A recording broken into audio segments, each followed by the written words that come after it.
Some of you that watched my review video on this particular solar flashlight asked me if I could torture test it. And you know what? Absolutely I can torture test it. So what I'm going to do is I'm going to freeze this flashlight. I'm going to waterboard this flashlight. I'm going to drop this flashlight. And if I can think of anything else to do with this flashlight, I will do it. And in the end, we will see if this flashlight is worth having or not. It'll either be win or fail. So stay tuned for the torture test. Okay, both ends of this flashlight are rubber coated. Okay, so but what I'm going to do is I'm going to drop the SolarLite head first onto concrete from about 4 feet.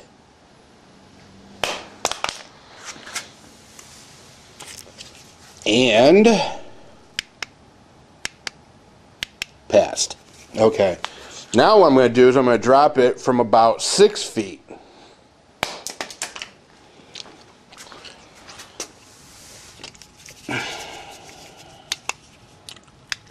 Passed. Alright. Now I'm going to drop it flat with the solar panels facing down from about 4 feet. Okay, no visible cracks. It still functions perfectly. Well, it looks like it could be probably dropped several times. We'll go ahead and drop it another time from 4 feet flat. Actually, we'll go 6 feet. Okay. Looks to be in good shape. Functions perfectly. That's a pass. Okay, continuing the torture test of the SolarLite in the freezer. I've had this SolarLite in this freezer for 3 days. And let's see. Okay, that's the solar power. It's functioning perfectly. The battery power functioning perfectly. So, it has passed the frozen test. So, on to the next test. Okay, now for the waterboarding portion of our torture test. I've had the solar flashlight in this barrel of water for 2 days now, and it has yet to sink. It does float. I definitely have verified that it floats. But, will it actually work? Let's see. Wow, it does. Both the solar and the battery backup continues to function. I'm impressed. I am really impressed. Okay, for this portion of the torture test, I'm going to turn the flashlight on. I guess this really isn't torture, but what I'm going to do is I'm making a note of the time that I turned the flashlight on. It's just going to be in solar mode, and we shall see how long you could expect to have reliable light from this device. So I will get back with you and let you know how long it took this flashlight to die. Okay, it took about 2 hours for the solar portion of the flashlight to die. Now, the battery backup is still functioning perfectly.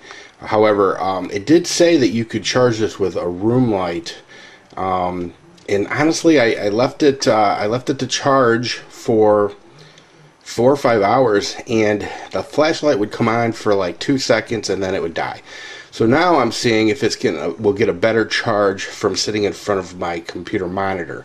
So we'll see. I'll try that for an hour and see how effective that is in charging the flashlight. And then if that doesn't work, then I'll take it outside and let the sun hit it. Okay, after a couple hours in front of my computer monitor, let's give it a shot and see if it's charged. Okay, well, it seems to be charged. Well, but it's fading. Oh, wow. Well, that ain't good. Trying to charge this thing might be a little tricky. It's overcast today. There's really not enough sun to do the job. which is ultimately one of the problems with using solar power for generating anything. I think I've got an idea though. Let me give it a shot. I'll be back. Okay, so what I'm going to try now is I'm going to hit this with a 1,000-watt halogen lamp, and we'll see if this will charge it. But so far nothing's really charged it worth a shit. So I'm leaning towards fail. If it won't charge, it's definitely a problem. But anyway, I'm going to leave this halogen light on for a couple hours and see what we got, and I will report back. Okay, it's been a couple hours now with the 1,000-watt halogen lamp on the turned on to the solar flashlight. So what I'm going to do, I'm going to go ahead and turn the light off. I had to move the lamp a little bit closer because it wasn't working. It wasn't charging, but yeah, it's pretty. It's actually hot.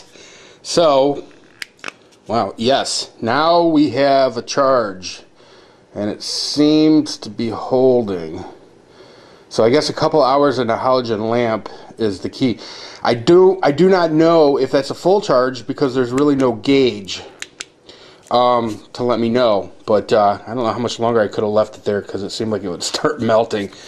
So yeah, I don't know how cost effective that is though. To be honest with you, a 1,000-watt halogen lamp is not cheap to run. So ultimately, it may not be cost effective to charge that way. I'd say obviously the best way to charge this flashlight would be in the sun, because that would be free power. Unfortunately, you need sun, and it's been so overcast here going into the winter months that that just wasn't possible. It wasn't charging it. So I don't know, but yeah, that seems to be working. So I'll come back with a final thought. I don't really think there's anything more I could do to this to torture test it, other than things that, I mean, this is plastic, so truthfully, I mean, if you ran it over with your car or your truck, it wouldn't survive that. So I mean, anything else would just be really kind of asinine. I mean, it is what it is. So I'll come back with a final thought. Okay, now that I've finished torturing this poor bastard, I'm going to go ahead and sum up and then give you my opinion as to what I think of this flashlight. You know, ultimately, I did what I could as far as the torturing goes. I froze it. I left it in my freezer for a couple of days. I put it in a 50-gallon drum of water for a couple of days. I dropped it. You know, for the most part, this thing has far exceeded my expectations. I mean, by far exceeded them. It's a solar flashlight, so it has its limitations. I was a little concerned about the charging situation. You know, you need good sun to charge with a solar. That's just a fact. However, having said that, this flashlight is 100% win and a really a must-have flashlight for this reason only. It's an emergency light. This is the light that you would have in your glove box of your car. You won't have to worry about flashlight batteries. It's the light that you'll have next to your fuse box.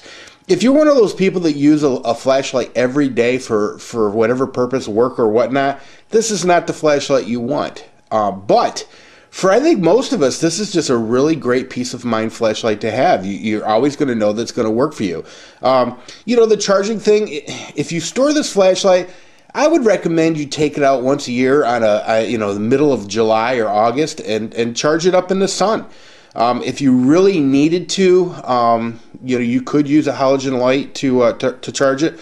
But, I mean, or, I don't know, maybe if I would have left it outside for a few days, maybe it would have charged up. I don't know. But ultimately, listen, this is a win. For the money, 2 flashlights for $20, you just can't beat it. It's just really, it's a must-have, in my opinion. It's absolutely a must-have. So, that's the summary, and that's my feelings about this flashlight. If anybody has any questions, feel free to ask. And like I said, you can get this at Costco. I don't know if they sell these elsewhere, but you can check their website. And hey, like I said, I recommend it 100%. It's got its limitations, of course it does, but for what it is, this is a really great flashlight.